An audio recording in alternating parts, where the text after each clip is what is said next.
cumi na kabiri turasoma hariho gatoya urwandiko rwa mbere rw'Abikorinto igice cya 12 umurongo wa 12 turasoma tugeze ku murongo wa 30. Reka dusome mu izina rya Yesu. Kuko umubiri ari umwe ukagira ingingo nyinshi, kandi nk'uko ingingo z'umubiri zose nubwo ari nyinshi, ariko umubiri umwe niko na Kristo ari. Kuko mu mwuka umwe twese arimwo twabatirijwe kuba umubiri umwe, naho twaba abayuda cyangwa abagiriki, naho twaba imbata cyangwa ab'umudendezo, kandi twese twujujwe umwuka umwe. Umubiri si urugingo rumwe ahubwo ni nyinshi. Ikirenge cyavuga kiti ko ntari ikiganza sindi uwo ku mubiri, ibyo ntibyatuma kiba kitari cyo ku mubiri. Kandi ugutwi kwavuga kuti ko ntari ijisho sindi uwo ku mubiri, ibyo ntibyatuma kuba kutari uko ku mubiri. Mbese iyo umubiri wose uba ijisho, kumva kwabaye he? Iyo wose uba kumva, kunukirwa kwaba he? Ariko Imana yashize ingingo mu mubiri, izigenera aho ishatse zose uko zingana. Mbese noneho iyo zose ziba urugingo rumwe, umubiri uba warabaye he? Ariko noneho ingingo ni nyinshi, naho umubiri ni umwe. Ijisho ntiribasha kubwira ikiganza riti ntacyo umariye, cyangwa umutwe ngo ubwire ikirenge uti ntacyo mumariye. Ahubwo biri ukundi rwose. Ingingo z'umubiri zizwi ko ari iz'intege nke, hanyuma y'izindi nizo zo kutabura. Kandi izo ku mubiri zizwi ko ari iz'icyubahiro gike, nizo turushaho kwambika icyubahiro. Kandi ingingo zacu ziteye isoni nizo zirushaho gushima. Nyamara izidateye isoni ntizigomba kwambikwa, ariko Imana yateranije umubiri hamwe, urugingo rukenye icyubahiro iruha icyubahiro kuruta izindi, kugira ngo umubiri utirema ibice, ahubwo ingingo zigirirane. Urugingo rumwe iyo rubabaye, ingingo zose zibabarana narwo. Cyangwa iyo urugingo rumwe ruhawe icyubahiro, ingingo zose zishimana narwo. Nuko rero muri umubiri wa Kristo, kandi umuntu wese wo muri mwe ni urugingo rwawo. Imana yashize bamwe mu itorero, bwa mbere intumwa, bwa kabiri abahanuzi, bwa gatatu abigisha, maze ishyiraho abakora ibitangaza, n'abahawe impano zo gukiza indwara, n'abahawe gufasha abandi, n'abahawe gutwara, n'abahawe kuvuga indimi nyinshi. Mbese bose ni intumwa? Bose ni abahanuzi? Bose ni abigisha? Bose bakora ibitangaza? Bose bafite impano zo gukiza indwara? Bose bavuga indimi, izindi ndimi? Bose basobanura izindi ndimi? Ariko nimwifuze cyane impano ziruta izindi, nyamara dore ndabereka inzira irushaho kuba nziza. Amen. Amen. Ndongera dusome hano mu butumwa bwiza bwa Yohana, igice cya 17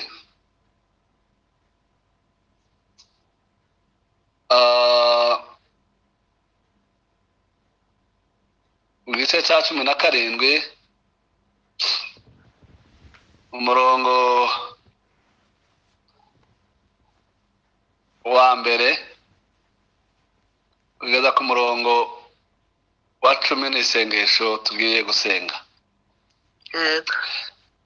Yesu amaze kuvuga ibyo yubura amaso areba mu ijuru ati data igihe kirasohoye waheriza umwana wawe ngo umwana akubahishe kuko wamuhaye ubutware ku bantu bose kugira ngo abo wamuhaye bose abahe ubugingo buhoraho.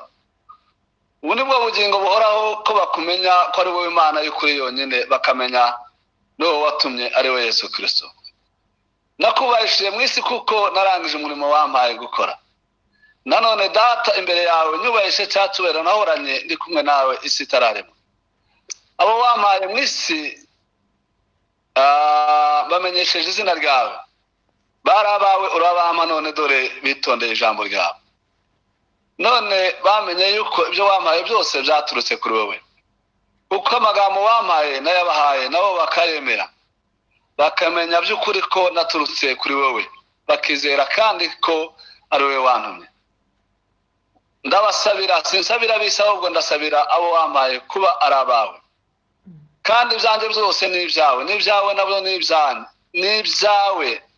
n'ibyawe nabyo ni ibyanjye. Kandi nubahirijwe muri bo. Je sinkiri mu isi ariko bo bari mu isi naho njyewe ndaza kuri wowe. Data wera ubarinde mu izina ryawe wampaye ngo babe umwe kuko natwe turi umwe. Amen. Amen. Ndashaka ko uyu munsi twongera kandi kuganira kuri identite yacu. Iriya jambo tumaze iminsi tuganira ko turi ubwoko bwatoranijwe, ishyanga ryera, abatambyi b'ubwami, abantu Imana yaronse kugira ngo twamamaze ishimwe y'Imana yaduhamagaye. Amen. Uyu munsi turavuga ku ishyanga ryera. Ishyanga ryera itorero nk'umubiri wa Kristo. Kandi mwumvise ko havuzwe ibintu by'ingingo, umubiri n'ingingo. Turaza kubigarukaho kenshi ariko cyane cyane tugamije kuvuga ku bumwe bw'abana b'Imana, ku bumwe bw'itorero, ku bumwe bw'abantu bahamagawe, ubumwe n'ishyanga ryera. Iyo identite impamvu Bibiliya igenda igarukaho nuko abantu aho bari hatandukanye ndetse no mu nsengero basengera cyangwa se no mu mikoro n'aho bakorera no mu miturire hakunze kubaho kutemerana kandi hakunze kubaho n'amacakubiri. Amacakubiri Satani yarayabibye ayabiba mu bantu, ntiyatinya no kuyabiba mu bantu bavukana, ntiyatinya no kuyabiba mu muryango hagati y'abashakanye, ntiyatinya no kuyabiba hagati y'ababyeyi n'abana. Kandi ibyo ntabwo ariyo identite yacu, ntabwo ariyo shusho yacu. Muri iki gitondo Imana yampaye ubutumwa bwiza kongera kandi ngo dufatanye nk'abantu bahuriye aha ngaha kongera kwibukanya iyo shusho yacu. Satani yangije ngo kibe icyifuzo cyo gusenga mu byifuzo bindi dusengera n'icyifuzo cy'ubumwe nacyo tugisengera hagati y'imiryango, cyane cyane mu itorero ndetse n'abantu n'imiryango n'abantu bavukana. Kuko ubwo bumwe bwacu buhari butugeza kure kandi bukadukoresha iby'ubutwari. itorero ngiyo mission principale cyangwa se ikiranga itorero ry'Imana. Yego. Iyo tugiye mu gisobanuro cy'itorero cyangwa se no muri mirongo twasomye, nanone murumva ko iyi mirongo yakomeje kugenda igaruka yerekana ubumwe nk'ingingo zigize umubiri. Kandi turaza gusanga itorero ari umubiri, ari umugeni wa Kristo, ari urusengero rw'umwuka. Ubu bumwe bw'ingingo zigize umubiri ni ukugira ngo bibashe kudusobanurira neza ubumwe bw'abanyetorero, ndetse binadusobanurire ubusabane n'imigirirane iri hagati yacu. Yego. Ijambo itorero ni ijambo rikomoka mu rurimi rw'amahanga, abari aha twese turabizi, ry'ururimi rw'ikigiriki ryitwa ecclesia. Kandi ecclesia nayo ni ijambo riva mu nshinga ebyiri. Inshinga imwe yitwa eke n'iyindi yitwa kaleo. Ayo ni amagambo y'amatirano y'abagiriki cyangwa se ni amagambo y'ururimi rw'amahanga. Eke, iryo jambo eke nyine nk'uko ryanditswe,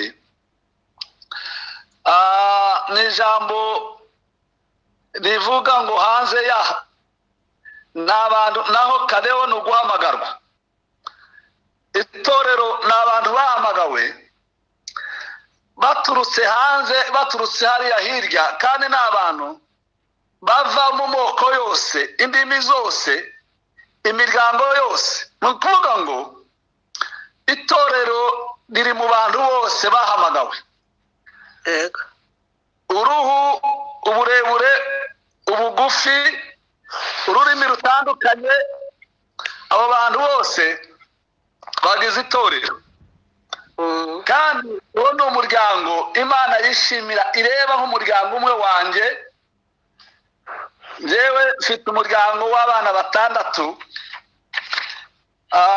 Ni nk'uko ndeba umuryango wanjye w'abo bana 6 bankomokaho, abana nabyaye. Niko Imana ireba abantu yahamagaye nk'itorero, ibabona nk'umuryango umwe, baba ari abirabura, baba ari abazungu, ari abera, ari bande, n'abo bantu bose Imana ijya ibabona nk'umuryango umwe, in family. Yego. Ariyo mpamvu natwe tuganira hejuru y'ubwo bumwe bw'abana b'Imana. Dukombere kandi tubavane mu icyifuzo. Aba bose ni ukugira ngo bareme umuryango w'abana b'Imana.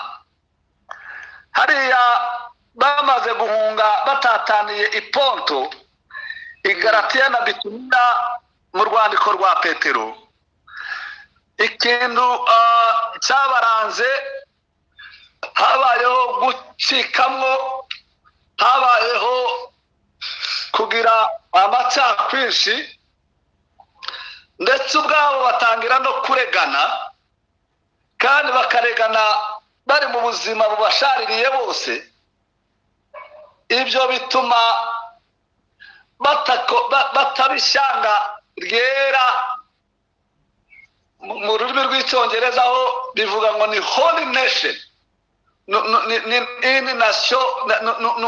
ni nation yera, n'abera, ni umuryango, ni ishyanga ariko ni abantu, ni nation ariko yera. Bibiliya ivuga ko hariya mu rwandiko rwa Yakobo batangira no gukoresha ururimi rwabo nabi. Niyo yababwiye n'ubundi Yakobo nawe, izi ni inzandiko ziri rusange, inzandiko ziri universelle cyangwa se katolike. ururimi rwabo nabo barukoresha nabi, aho yabakiriye yababwiye urugero, arababwira ngo ururimi rumeze nk'umwambi w'ibiti ruto cyane, buragaragara ko ari ruto, ariko umwambi ushobora gutwika ishyamba ryose rigashya. yarimo ababwira imikoreshereze y'ururimi. Izo ni inama zitandukanye, yongera kandi kubagarura mu bumwe no kuba itorero yishimira nk'umuryango. Ubwo iryo torero rikaba ari iryera, rivuga amagambo y'ubwenge. Kandi iyo umuntu ari umukristo, ari umunyetorero, muri we asabwa kandi akenewemo amagambo y'ubwenge, nk'uko Pawulo yabivuze mu Bikorinto ba mbere 14:19. bakaba umuganura w'abahindukiriye Kristo, hanyuma bakitwa umubiri wa Kristo, ariya mu ba Efeso 5:23. ni abantu batandukanijwe n'imigenzo y'ab'isi, kubera ko s'ab'isi nubwo bari mu isi, bakaba kandi mu buzima bwo guca bugufi, gukiranuka nk'abana b'Imana bari mu rugo rw'umwami wacu Yesu Kristo. Amen. Amen. Nibyo torero, abo bantu bahamagawe bakuyiwe hanze, hari imibereho yabo itandukanye n'abandi bantu bakiriyo. hari amazina Bibiliya ijya yita abo bantu, amazina yabo kandi ari abantu batandukanye nubwo bataba bafite uruhu rumwe. Bibiliya ijya bita ko ari bene data. dusigaye tuba mu bintu bimeze nk'uko kw'amata yatira abantu mu nzu y'Imana, bya bindi twaganira ejo ko turi abatambyi b'ubwami. noneho bikaba ibintu by'inkinamico, mateyatire, abantu bavugira mu nsengero. nkunze kubona insengero zigenga, umuntu wese avugiramo ibyo ashatse. ejo narimo nkurikira umwana umwe arimo ashima, aravuga ngo arashimira Imana, sinzi umuntu yari atanzeho referanse n'umukozi w'Imana, ngo yaravuze ngo kuko Imana ngo itamugize umubembe. tutimagine n'iyo myumvire, nk'ibyo bitekerezo. buriya umuntu, umunyetorero wese uko yaba asa naho yaba avuka, niba muhujwe no kwizera n'imyemerere, uwo ni mwene data neza neza nka wa wundi tuva indimi.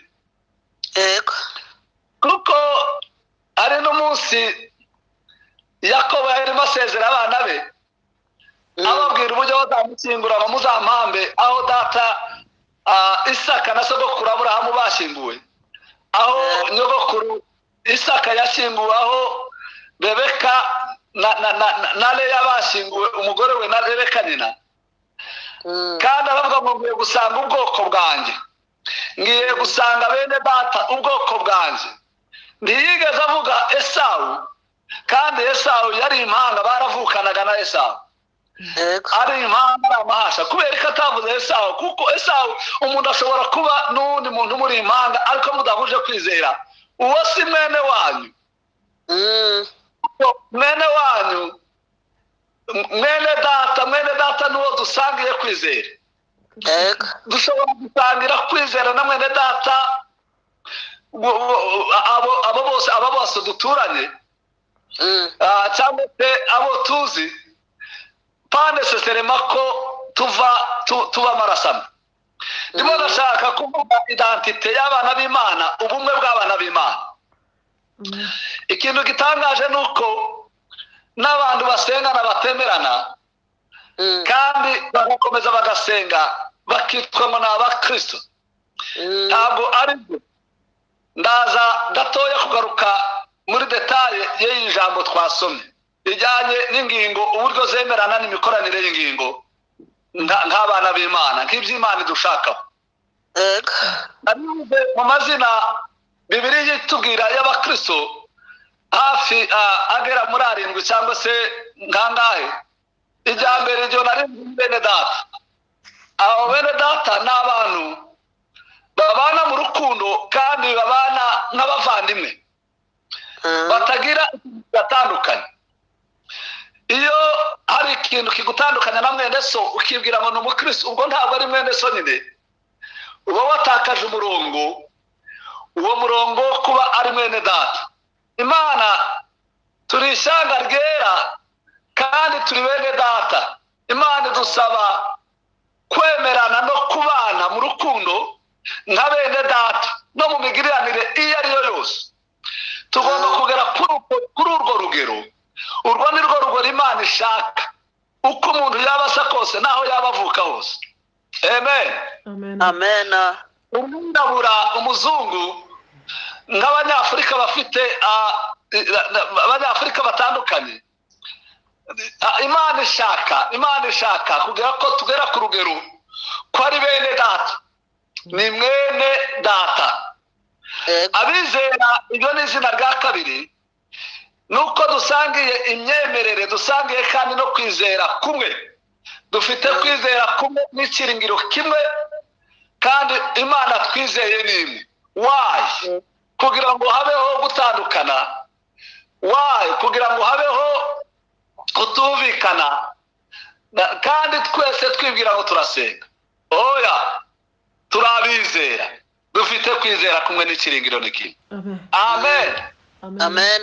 Ishyanga ryera ni rifite kwizera kumwe n'ikiringiro kimwe. Turabera. Izina rindi twitwa ni abera. Abera ni banduki, ni abantu batandukanijwe n'imikorere y'isi, ni abantu batandukanijwe n'iyi sisiteme yindi yose y'isi. Turabera. Isi ifite sisiteme iteye ubwoba kandi izagenda irushaho kuba mbi. Ubushize ngira ngo Pasiteri Mutware Kinshasa yigeze kubitubwira aya masisiteme yose ahari y'ibi bintu byose turimo tugenda tureba mu isi uko bimeze.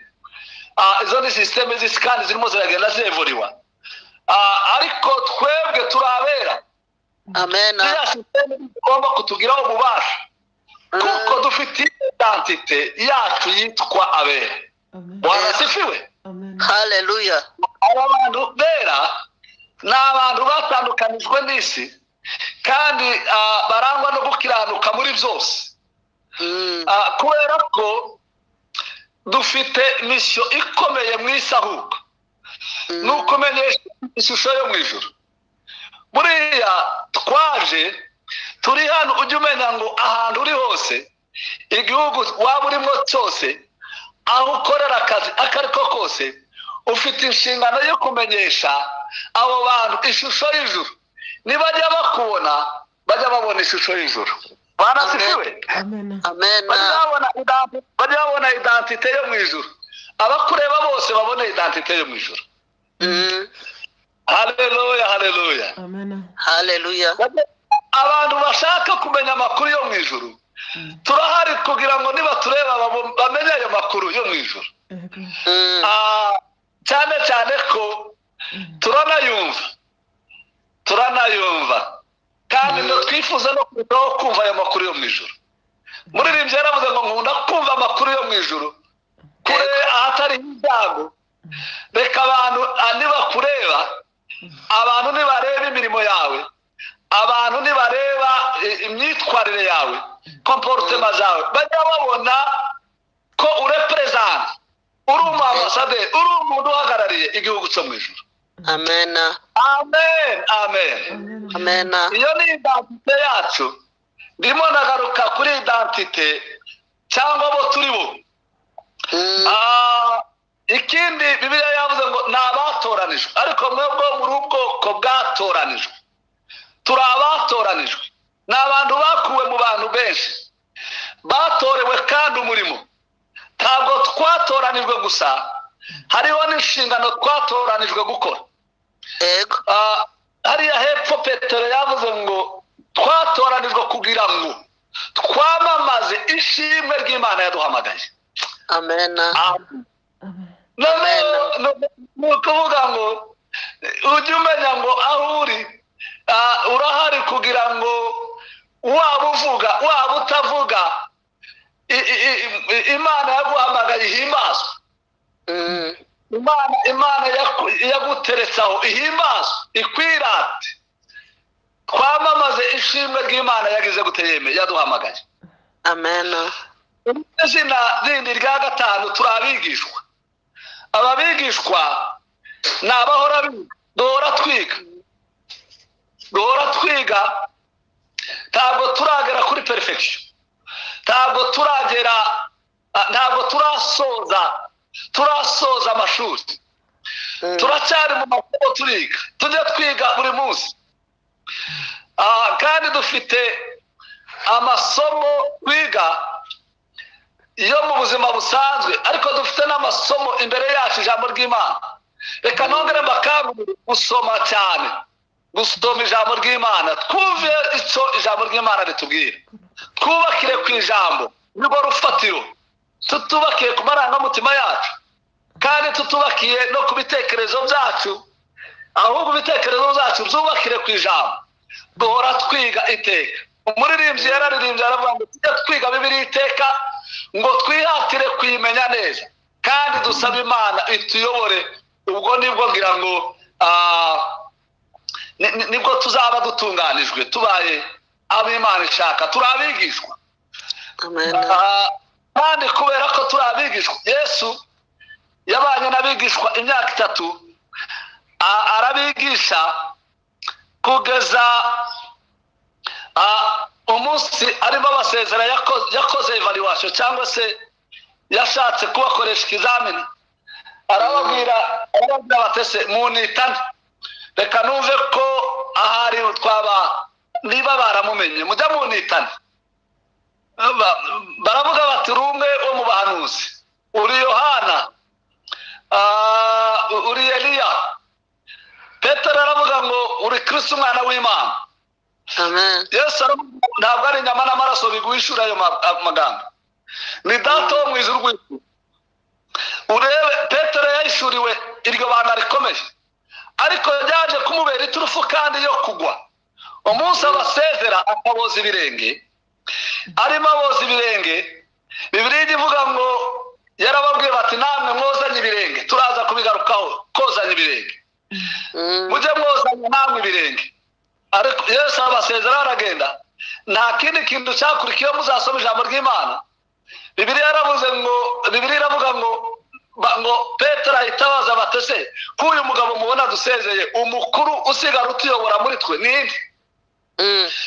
Yigera aca akarongo mu byo kuzanya ibirenge, ahubwo atangira kwibaza ikibazo cy'ubukuru.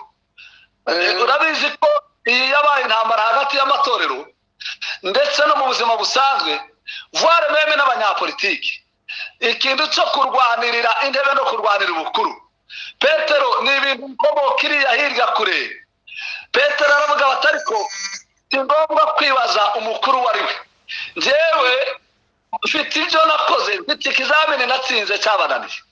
Yesu yaratubajije ngo munitane, ninjye wabashe gusubiza, ndavuga ngo uri Kristo umwana w'Imana. Yesu nawe aravuga ngo ntabwo inyama n'amaraso biguhishura ayo magambo, ni Data wo mu ijuru. Ibintu yarakiratanaga bati mumenye ko imikoranire yanjye nkorana hafi na Data. Ibyo bigomba kuba kunemerera kubayobora. Yohana yagaragaje gutobya. Muze kumva ndimo navuga amadiversanse, ndimo navuga uburyo kutemerana, abantu kutababigishwa bigatuma batandukana, ntibamenye neza intego y'urugendo, ahubwo bakajya baha agaciro impamba y'urugendo. Mutanu ujye utandukanya impamba y'urugendo. Impamba y'urugendo ni ibintu Imana yaguha, ariko intego y'urugendo hari ibisabwa kugira ngo tuzagereyo. Yohana aramubwira bati ntabwo ushobora kuba mukuru kubera kurahubuka. Amwereka intege nke zose nyinshi. Petero yari afite intege nke ibihumbi n'ibihumbi. Iya mbere yaramubwira bati n'ubu ufite urubanza, waraye utemye ugutwi k'umugaragu w'umutambyi, urabizi neza, urimo urashakisha, watuyobora ute waraye utemye ugutwi k'umugaragu w'umutambyi?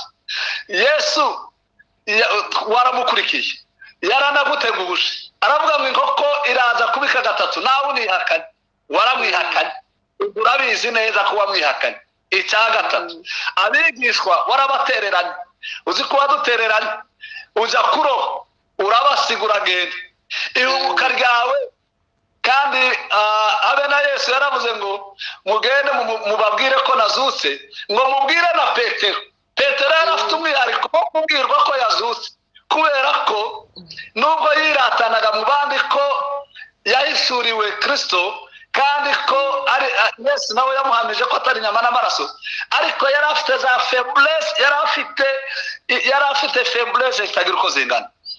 Yohana yarimo ashaka iki nawe yashakaga gupfobya Petero kugira ngo ahari nawe aje kubayobora cyane cyane ko yari mu bigishwa Yesu yakundaga n'umwe mu bigishwa ngo Yesu yakundaga.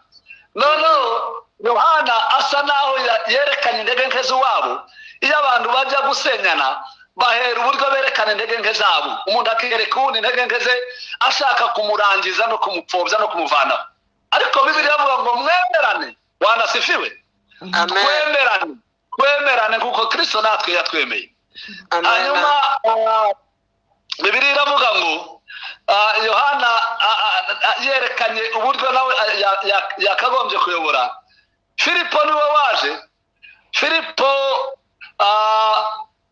nawe avuga ibigwi bye aravuga bati nubwo Yohana uri umwigishwa Yesu yakundaga ariko ndi mu bigishwa babiri Yesu yohereje kwanduza hahandi mujya musoma ngo kwanduza ni Filipo wagiye ajya gutegurira Yesu ifunguro kwanduza bivuga ko ngewe ngirirwa icyizere na mwarimu wibuke ko yigeze anduma mwese abasize nanjye nagiye kumutegurira ifunguro kwanduza. Natanayeli nawe aradeklara atanga declaration ye ubwo barimo bararwanira ubukuru aravuga ati Filipo urabizi nawe urabizi ko ndewe nari nibereye ntari muri ibi byanyu nari nibereye munsi y'igiti. Hanyuma araza Yesu araza aravuga ngo nguyu munyiserenya kuri utari mu buriganya mu yandi magambo abandi muri abariganya ngewe n'undi utari mu buriganya n'abayobora. Izo mpaka zari impaka zo kurwanira ubukuru zari impaka n'ubundi zabo. Ikintu gitangaje izo mpaka zarinjiye zinjira no mu itorero rya none turimo zinjira no mu miryango zinjiramo no ku bayobozi n'abanyapolitiki ni impaka zihoraho za buri munsi. Ariko reka nongere mbibutse ngo nitwiga ijambo ry'Imana neza tukamenya identite yacu turasabwa kuba umuntu umwe. Amen amen amen amen. Iyi nyito y'abigishwa turasabwa kwiga. Hanyuma irindi zina ryacu turabiye inzira byakozwe n'intumwa igice cya 9:2. Uyu ni umwihariko wabo niko handitse ngo nabiye inzira. Dufite inzira imwe twatoye dufite n'icyerekezo kimwe dufite umubatizo umwe kimwe dufite iyo tugana turabiye inzira rero tugomba kwemerana nk'abantu bari mu nzira imwe kandi tuganisha ahera. Izi zose aya ni amazina yose yacu izi ni amazina agaragaza identite yacu kandi ni ikimenyetso kituranga abo turi bo.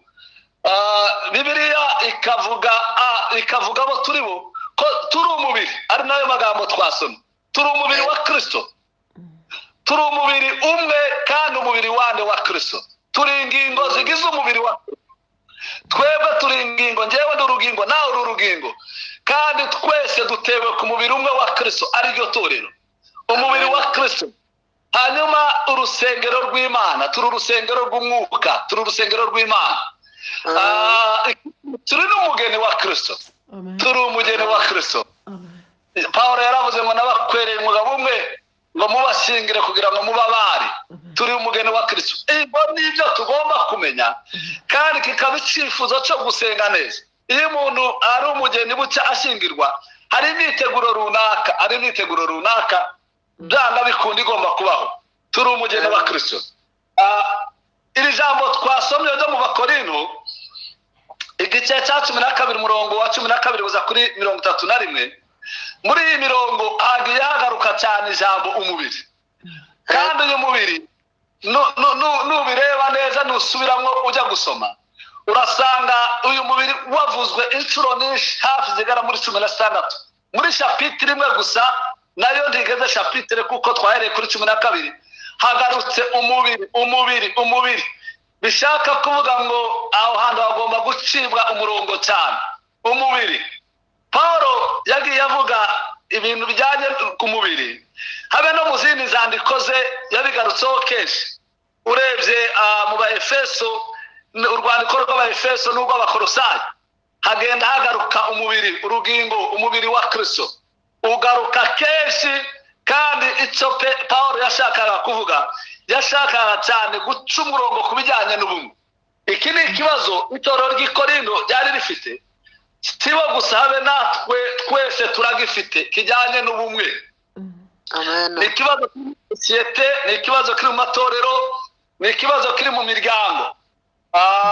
Nashatse kongera kugira ngo mbibutse iyo identite yacu uko twaba tumeze kose turasabwa umuntu ku ruhande rwe gushakisha ubwo bumwe na mugenzi we. Uyu muntu ugizwe n'ingingo nyinshi, namwe murabona umuntu wese uyu mubiri afite. Paulo yagerageje kuvuga zimwe mu ngingo, nanjye ndaza kuzigarukaho. Ntabwo yavuze ingingo zose ariko yavuze zimwe. Ugizwe n'ingingo nyinshi, ariko ikintu imbaraga z'izo ngingo nuko zuza ubumwe. Ubwiza bwazo, ubwiza bw'umubiri nuko ufite ingingo nyinshi ariko kandi zifitanye ubumwe.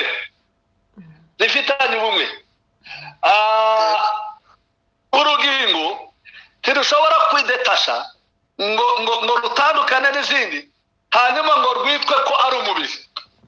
Iyo ruvuye ku zindi ngingo ruba rutakaje kuba umubiri.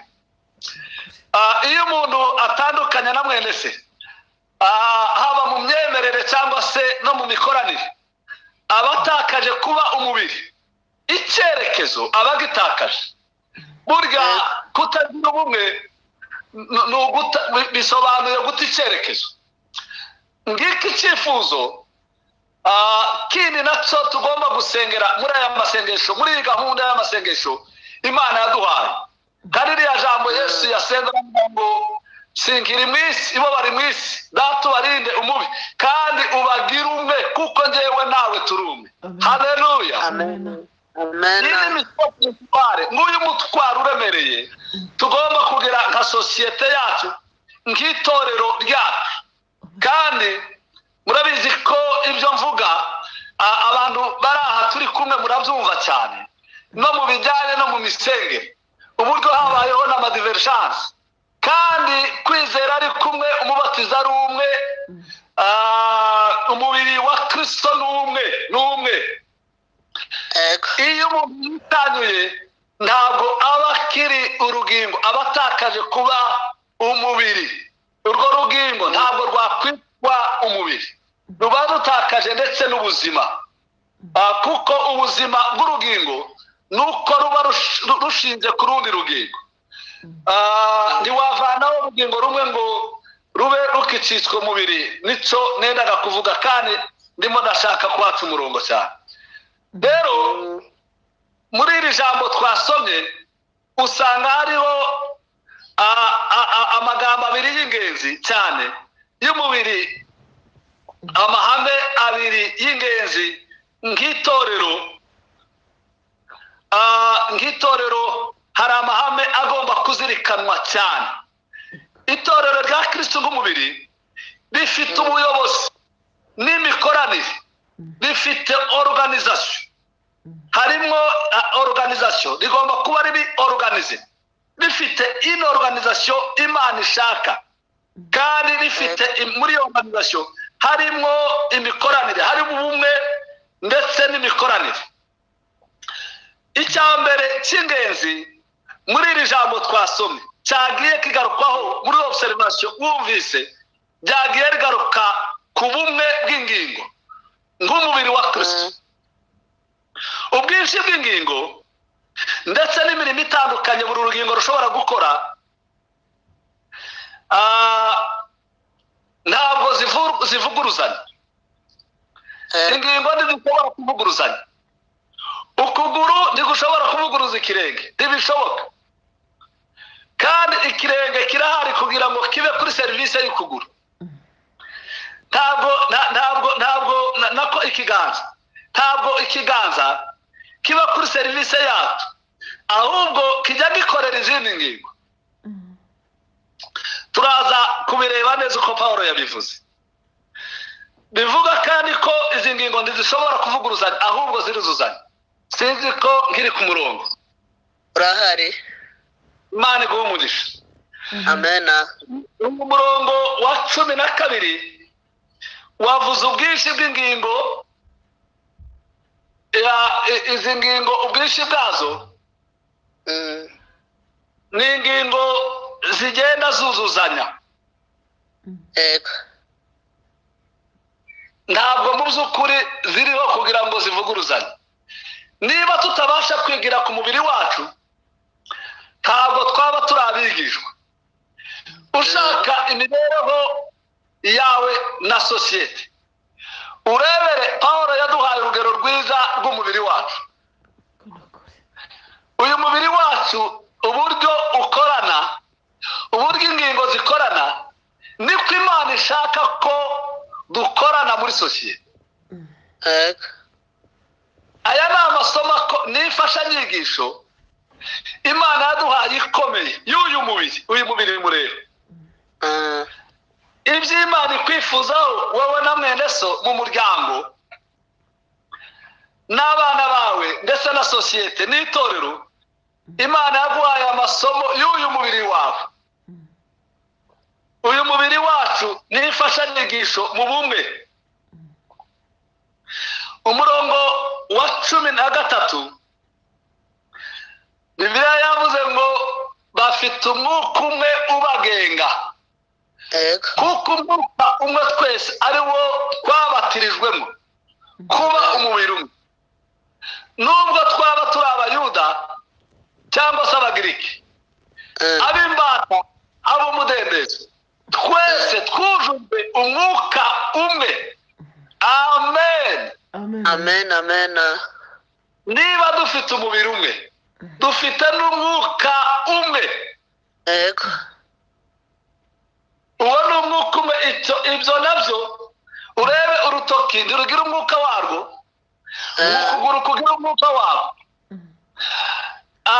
amaso ntagira umwuka wayo, Ego. amatwi agire umwuka wayo. Ni umubiri umwe ufite umwuka umwe. Nta Bayuda, nta barebare, nta bagufi, ahubwo abantu bose bakirijwe, twese turi umuntu umwe. Ndabyibuka muri 1991, 1991 ndetse na 1992 nagize ingendo nyinshi njya ikabera kwa Mariyamu. Abaraha ayo makuru murayazi yiwe, nubwo haba hariho ibisobanuro bitandukanye kuri we, ariko ndamwizera nk'umuhanuzi. Yatubwiye ikintu kijyanye n'ubumwe bw'amoko atandukanye. Kandi n'ibyo kubitubwira na Bibiliya irabivuga. Wenda ndeke kumutindaho cyane, kuko Bibiliya nayo irabivuga. Abantu nubwo baba batavuga ururimi rw'akavukire rumwe, ariko Imana ijya ibona abantu babiri mu isi.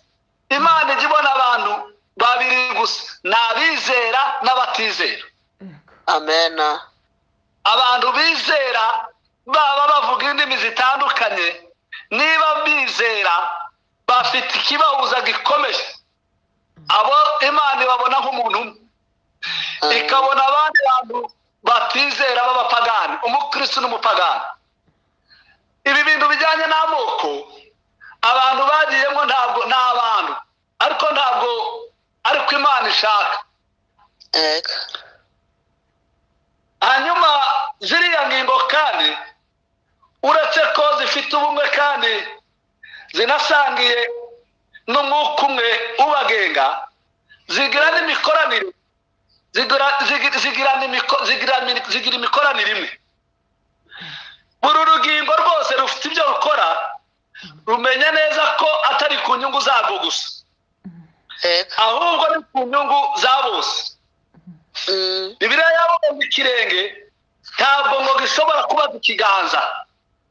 Ikirenge ku murongo wa 15 ntabwo ngo ikirenge cyavuga kiti ko ntari ikiganza sindi uwo ku mubiri. Oya, ngo ntibyatuma kuba kitari cyo ku mubiri. Ntabwo ikirenge mu by'ukuri gishobora gusiganya ikiganza kivuga bati njyewe ikiganza, ikirenge ntabwo gishobora kuvuga bati ko ntari ikiganza. Oya, gikora inshingano zacu. Muri ikirenge gifite inshingano zo kugenda kandi kizikora neza kidasigana ikiganza. Ntabwo gisigana ngo gisigane ikiganza. Ikirenge kizi neza ko gishinzwe kugenda, kandi ikirenge kigenda ikintu gitangaje kiragenda. Wenda reka tuvuge abantu tutagenda mu mamodokari, wenda tukigenda mu nzira, ikirenge kirandura kikajya ivumbi. Ikirenge kijya ivumbi, na Yesu yarababwiye ngo mwozanye ibirenge. Ntabwo yavuze into, yavuze kozanya ibirenge. Nuko muri uru rugendo ntabwo mu by'ukuri nta muntu udashobora kwandurira muri uru rugendo. Turi mu nzira turimo turagenda, kandi bitwanduza ni byinshi. Ntibivuze ngo niba runaka hari ibintu byamwanduje nawe ujye hariya ku gasozi hanyuma uvuge kwandura kwe. Ahubwo imikoranire myiza, ikiganza kikihutiraho kujya koza ikirenge, kikagikarabya, kikazana amazi, ikiganza kikoza ivumbi.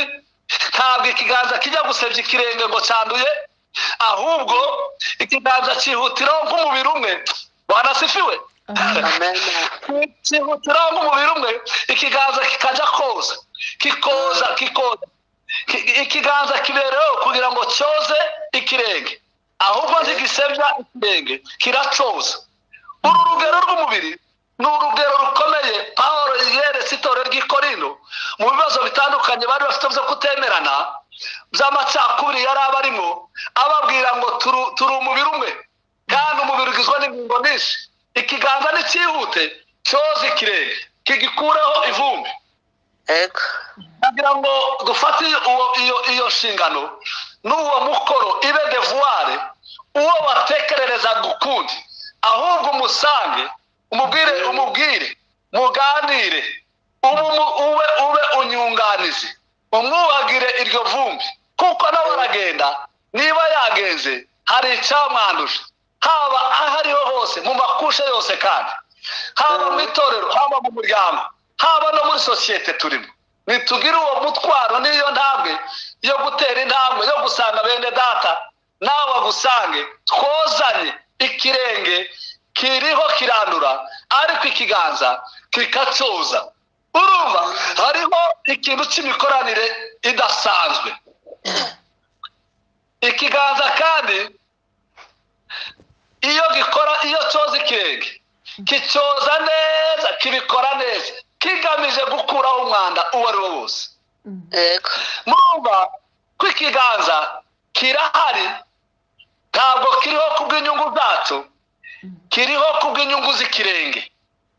Amen. Yewe ndahari, ndiho kubw'inyungu zawe, nawe urahari kubw'inyungu zanjye. Ugutwi, umurongo wundi wakurikiyeho wa 16 nawe wavuze ngo ugutwi ndi kwavuga ko ntari ijisho. Sindi wo kuri uwo mubiri. Ugutwi ngo kwidatashe ku ijisho, kuvuga bati njyewe ntabwo ndi ijisho. Oya, ntabwo gushobora kuvuga gutyo. Niko Pawulo yandika itorero ry'i Korinto. Ugutwi gushinzwe kumva, kandi kukumva ibintu byinshi byiza ndetse bibi, hanyuma kukagarukiraho. Ijisho naryo rikihuta kujya kureba, ijisho rikagenzura, rikareba niba ibyo ugutwi kumvise niba ari byo. Murumva ko hariho imikoranire y'ugutwi n'ijisho. tekereza ko ibyo twumva byose siko tugomba kubivuga. Ijisho naryo rigomba kugenzura rikamenya niba ari iby'ukuri, atari kwa kundi bamwe bavuga ngo ko naguyuvwa, ngo niko numvise bavuga, ngo niko numvise bavuga. Vuga ibyo warebye, vuga ibyo ufitiye ibimenyetso. Koranire iyo kumva, ijisho rikareba, umunwa nawe ukavuga. Umunwa ntukavuge ibyo ijisho ritarebye, umunwa ntukagarukire gusa ngo ugutwi kumvise hanyuma ngo wihutire kujya kuvuga. Hakeneye bireba bigasesengura rikamenya niba ari iby'ukuri. N'ikintu gisenya imiryango, imiryango akenshi isenywa n'iyo myumvire. Hariho ibibazo bikomeye dufite mu miryango. Dr. Ndakize yagaragaje no kubitubwira wa munsi iyo tureba imiryango, ibintu biri mu miryango, buryo sosiyete irimo yangirika. Ariko dukeneye kuba gusubirana identite yacu nk'umubiri wa Kristo. Amen. Amen. Niba hari ikintu dukeneye gusengera, ni ubumwe bw'abana b'Imana no gusengera identite yacu. Ikindi Bibiliya kandi yavuze ingingo uburyo ari nyinshi, ariko ikintu gitangaje, ingingo zirubahana mu mikoranire. Uru rugingo rwuba rufite inshingano yarwo, kandi urugingo rwose ruyikora neza nkaho ari ikinege. Urugingo rujya rukora umurimo warwo rutitaye, rudasigana, ntirusigana, ruyikora neza, rugakora neza umubiri, rugakora inshingano yayo rutitaye ngo urundi ntacyo rwakoze. Rujya rukora nkaho ari ikinege. Amen. Ukeneye gukora utitaye ku wundi ibyo arimo akora, wowe wuzuza inshingano zawe neza. Uko niko itorero rya Kristo nk'umubiri wa Kristo tugomba gukora mu mikoranire yacu myiza hagati yacu. Umuntu wese agakora inshingano ze mu rugo, mu itorero, kandi utitaye ngo abandi ntabyo barimo bakora. Ku murongo wa 18 Bibiliya yavuze neza, iravuga ngo kandi Imana yashize ingingo ku mubiri ngo izigenera aho ishatse zose uko zingana. Imana ni umuhanga. Ukuguru yagutereka igomba kugutereka, ijisho naryo iritereka igomba gutereka, n'ikiganza. Ibyo kandi ikiganza aho kiri kiranyuzwe, ijisho naryo aho riri riranyuzwe. Ibyo bishaka kuvuga ngo umuntu wese ahari nanyurwe, ahari anyurwe n'inshingano ze, anyurwe n'icyo yahamagariwe gukora. Muri bya bindi twaganiriye ku munsi w'ejo, Abamerari n'Abakohati n'Abagerishoni ni abantu bari bafite inshingano zitandukanye. Igihe cy'ihema ry'ibonaniro, bamwe bari bashinzwe kwikorera ibyera, abandi bari bashinzwe kwikorera igitereko cy'amatabaza ndetse n'isanduku. Abandi bari bashinzwe kwikorera amahema, iriya umwenda w'umukara wa kabayonga, ibitare byiza, umuhemba n'umuhengeri, bari bashinzwe kwikorera. Ari nayo mpamvu uriya mugabo witwa Uza utari muri ibyo byose yihutiyeho kujya kuramira isanduka y'isezerano. Umuntu yatekereza ko Uza yakoze neza, yaramiye isanduka y'isezerano, ariko Imana iramukubita. Imana yamukubise kubera ko yabaye kaziteremo, yakoze ibyo atahamagariwe gukora. Amen. Amen. Ngisoma gusa Bibiliya ntarabasha kwiga teology ngo numve nsobanurirwe iby'aba Bamerari n'Abakohati. Numvaga nanjye Uza yararenganye. Uza yakoze neza, yaramiye isanduka ry'isezerano. Ni umuntu w'umugabo Uza, ukumva gusa nawe yarenganye, ariko yabaye kaziteremo kuko yagiye gukora ibitari mureba, ibitari mu nshingano ze. Hano Pawulo aravuze ngo Imana yateretse buri rugingo aharwo kugira ngo urugingo runyurwe naho ruri. Amen. Amen. Amen. umuntu wese arasabwa kunyurwa n'ahari, kunyurwa n'umwanya Imana yamuteretsemo, kuko ikiganza kinyurwa aho kiri n'ukuguru nako kukanyurwaho kuri n'ijisho kukanyurwaho kuri. Niyo navuze ngo Imana yashize ingingo ku mubiri ngo izigenera aho ishatse, aho Imana yashatse niho yazigeneye zose uko zingana. Ni ijambo ryo kunyurwa aho umuntu wese ari, kandi bimwe bizana intambara haba muri sosiyete no mu itorero ni ukutanyurwa. Ni ukutanyurwa, hanyuma umuntu agaharanira no kugera n'ahandi, kandi aharanira ashaka kwivanga. Ibyo ndeke kubitindamo cyane, ariko umenye ngo aho uri urimo urakora neza, hakore neza kandi hakore nk'ikinege, udasigana, hanyuma ubikore unanyurwe n'ahantu Imana yaguteretse. Bwana asifiwe. Amen.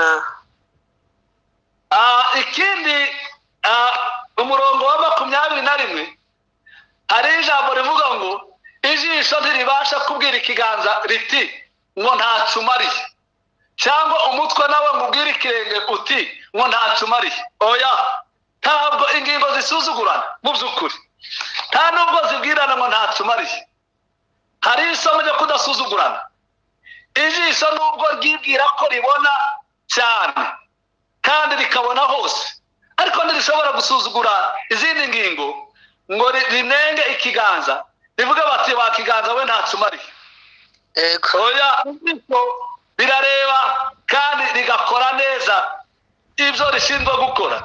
Umutwe nawo ntushobora kubwira ikirenge ngo nawe wakirenge we ntacumaze.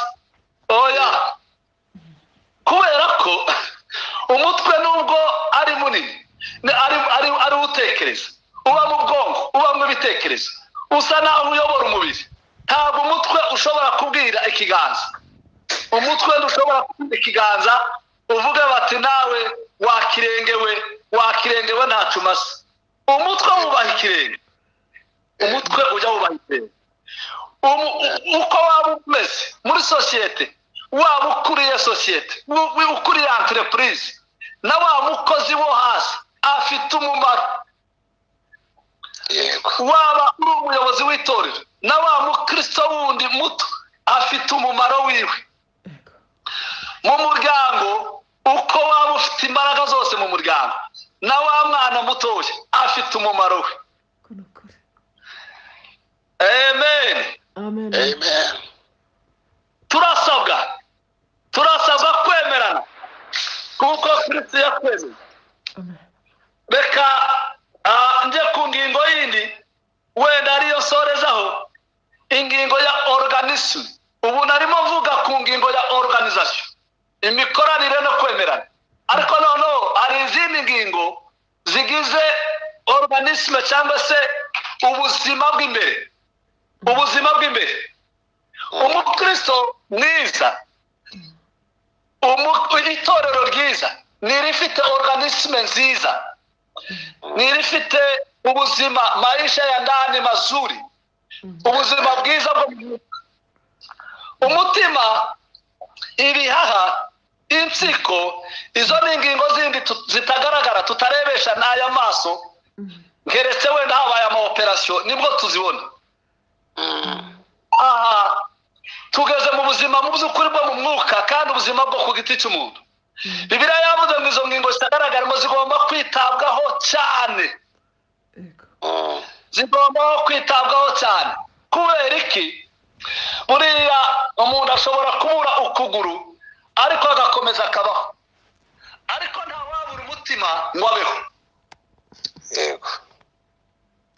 Urutoki rwacika, n'ubundi hari abantu batazifite, hari n'abadafite amaguru, ariko barahari.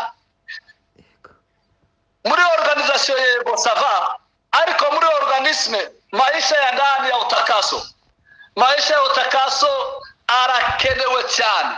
Ngo ni ingingo zigomba kwitabwaho n'ubuzima bwo mu mwuka bw'imbere.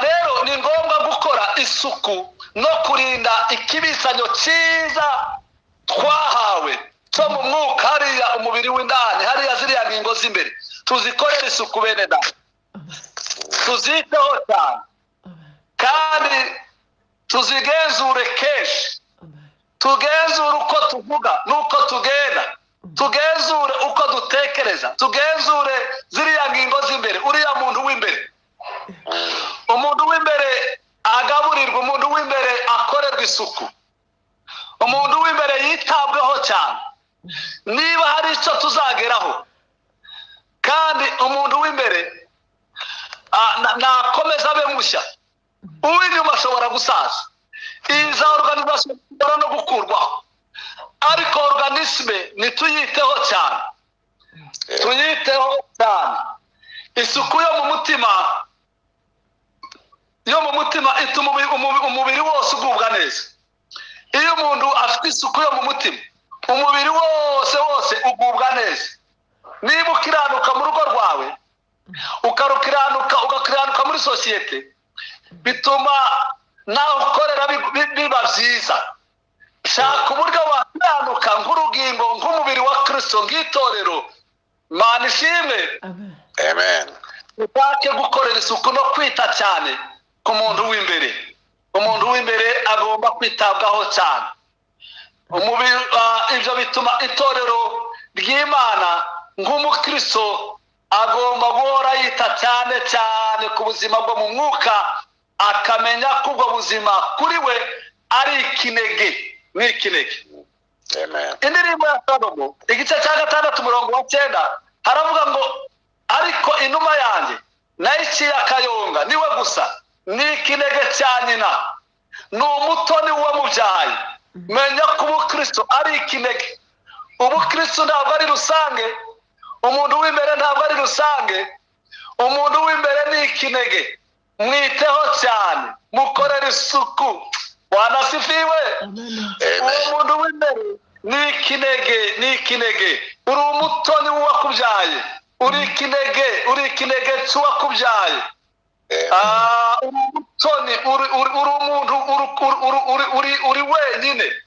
uri wenyine umwiteho cyane umurongo usorezaho wa 26 mwumvise ko nasomye imirongo myinshi ntabwo yose wenda nayigarukaho ariko ndaguha umukoro wo kongera kandi kwisubiramo hariho ibintu bibiri kuri uwo murongo bikomeye hariho umwe iyo ababaye ngo bose bababarana nawe kandi umwe yishima bose bakishimana ingingo zose zikishimana iyo ukuguru gukomeretse akanwa karataka iyo umutwe ukurya akanwa karataka iyo ukuguru gukomeretse ukuboko kwihuta iyo kwasitaye ukuboko kwihutiraho kujya gufata iyo umwe ababaye ababarana na mugenzi we reka tubabarane bene data kandi twihanganirane Yesu yaravuze ngo nimwagumanye nanjye mwihanganana nanjye muzo nageragejwemo nanjye mbabikiye ubwami haleluya abantu babararana tukihanganirana data tubikiye ubwami kubera kwihanganirana no kubabarana urugingo iyo rumwe rubabaye zose zirababara kandi rumwe rwishima ntabwo zigira ishyari n'izindi nazo zikishima nk'aho zahawe iyo poromosiyo iyo urutugu rwashyizweho impete urutugu rugahabwa impete ukuboko kwihutiraho kujya gutera isaruti ukuguru nako umubiri wose ukishima kandi urutugu ari rwo rwambaye impeta ni ukuvuga ngo n'uyu munsi wenda numvise umuyobozi wacu yarimo avuga kujya gusura bene data bari mu ibohero ni byiza kubabarana n'abababaye kandi tukishimana n'abitsinda tubyumve muri aya masengesho turimo tujya gusenga ariko kandi turanifuza no kubasura wenda n'intumwa namwe bene data dusengana tubana hano n'ubwo butumwa mu butujyanireyo kandi twese dufatanije tubasure tubabarane n'abababaye umukristo ababarana nabo n'abababaye kandi akishimana n'abishimye Imana iduha umugisha bene data icyo nari ngambiriye ni ukongera kandi kubibutsa mbibutsa identite yacu abo turibo turi umubiri wa Kristo kandi umubiri wuze ubumwe ingingo zose buri rwose rufite inshingano yarwo kandi zuzuzanya ariko kandi zifite organisation nziza zifite na organisme nziza kurinda umuntu w'imbere no kurinda umuntu w'inyuma duharanira twese kuba umwe. Imana idufashe, Imana itugirire neza. Twumve ubutumwa twumve n'uyu mutwaro wo gusenga ubumwe mu bwoko bwacu, wo gusengera ubumwe mu itorero, wo gusengera ubumwe mu miryango. Imiryango yarabaye mu miryango, abantu bafitanye ibibazo ni abantu benshi baravukana bagize ayo mahirwe yo kuvukana, bagira amahirwe yo gusangira amaraso, ariko Satani yaje kuzana abiba amacakubiri.